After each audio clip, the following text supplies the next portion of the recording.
Bimbisara was a king of the Magadha kingdom, during the late 5th century, who is credited with establishing imperial dominance in the Indian subcontinent. He was the son of a minor king called Bhattaya, who belonged to the Haryanka Dynasty, which is said to be the second imperial dynasty of Magadha. Before the Haryanka Dynasty, the accounts of various Indian kings are mythical, and cannot be verified with any archaeological evidence.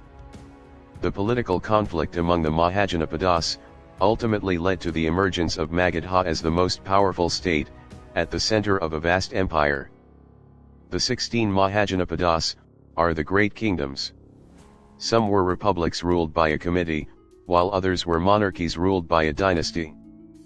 During the initial years of the Haryanka dynasty, Indian subcontinent witnessed the rise of 4 great kingdoms: Kosala, Avanti, Vatsa, and finally Magadha. Magadha's rise to political supremacy began with Bimbisara, who belonged to the Haryanka dynasty and ruled for 52 years. During his childhood, Bimbisara saw his father carrying a feudal military campaign against the Anga king, Brahmadatta. So, when he came to power at a very early age of 15, the first thing he sought was revenge on Brahmadatta. Hence, his first campaign was attacking that kingdom. Being an able general, and trained for ancient Indian warfare, right from his childhood, he could defeat the Anga forces easily. This way he gained access to the oceanic routes of Anga, which brought flourishing overseas trade to his kingdom. After placing his warrior son, Ajatashatru, as the governor of Anga, Bimbisara shifted his focus to the other powerful kingdoms of the subcontinent. Soon, he secured the alliance of the powerful Kosala kingdom, by marrying their king Prasenjita's sister, and thereby also gaining the holy city of Kashi as a dowry. Being one of the holiest places in Hinduism, and consequently a good source of income, Kashi further strengthened Magadha.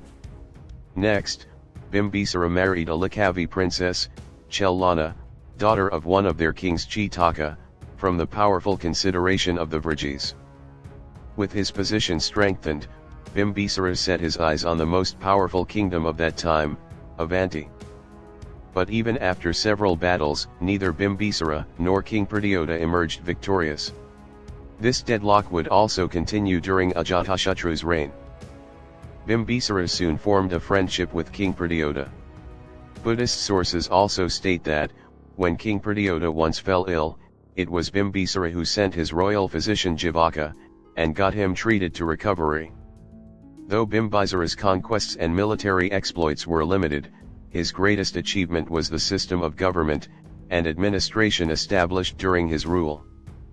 He maintained the religious tolerance. He gave equal priority to Jainism and Buddhism. Jaina and Buddhist scriptures mentioned about Bimbisara and his life. The Buddhist chronicles mention Bimbisara as a follower of Buddha. The Buddhist texts also refer about the Bimbisara conversion to Buddhism, by Gautam Buddha. What we know is that, Buddha probably visited during his rule, where he received much assistance from Bimbisara, who hosted him and his disciples. Bimbisara's death also mentioned in both Buddhist and Jain scriptures. Both were mentioned that, he had been killed by his own son, Ajatashatru. According to Buddhist sources, Ajatashatru was continuously ill-advised by Gautama Buddha's wicked cousin, Devdutta. He tricked and convinced Ajatashatru to usurp the throne, by deposing and executing his own father, which Ajatashatru did. However, there is also a legend which says, Bimbisara took his own life after being imprisoned. Bimbisara in a way, unified the Magadha Empire. He sowed the seeds, which later saw others taking Magadha into greater heights, and uniting an entire subcontinent.